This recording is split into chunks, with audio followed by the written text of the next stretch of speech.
So today is the very last job on this Nissan Leaf that hit the deer. I'm going to change and code in the crash data box so that we get rid of the last fault code and so that the red warning lights on the dashboard disappear. First job, because it's underneath the gear shifter, is to take out the center console. So I'm going to start by taking out these two screws, one each side, and then I can slide the seats back so I got plenty of room in the front. The next job is to lift up this top panel from the center console. It just clips down, but obviously the first thing is to make sure I've removed all the junk from here and from the pocket in here. This just lifts up, and then there's connectors for the seat switches and audio settings underneath and so on. So going to pull that up just with a plastic trim removing tool, undo the plugs, and then onwards. All of the plugs are the typical type with the little securing lug that you have to press in. Different types of plug, different types of securing, but the basic principle's all the same. They're all color coded as well, so that there's no need to label anything. They'll just go back where they came from nice and easily.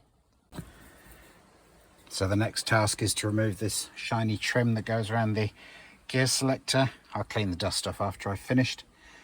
This should just lift up with the same plastic clip tool. It's only supposed to be clipped down, so we'll set to on that. So the center panel has just pulled up off the metal clips as expected. I'm just going to undo the connector, and then we can park that to one side while we press on with finding the crash sensor.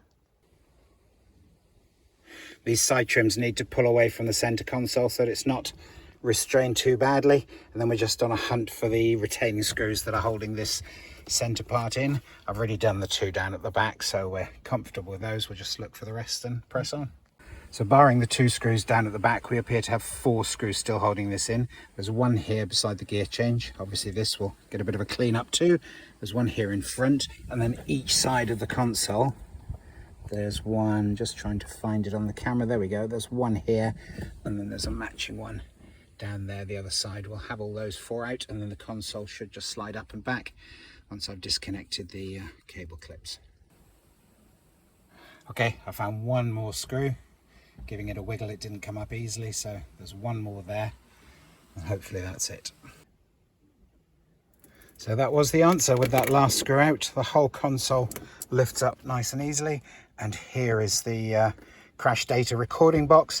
I've actually got another box that we're going to fit and code in today, and then this one will go off to have a new EEPROM chip fitted, and that will then clear this one for use in a different car again.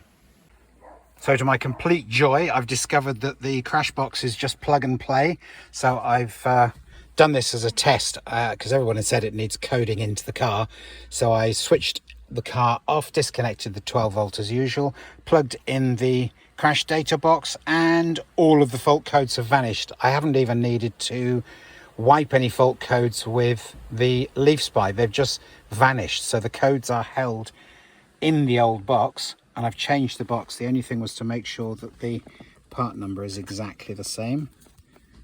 This here, the 98820 part number, and yeah, just plug and play. So going to pop all the bits back and we're finished.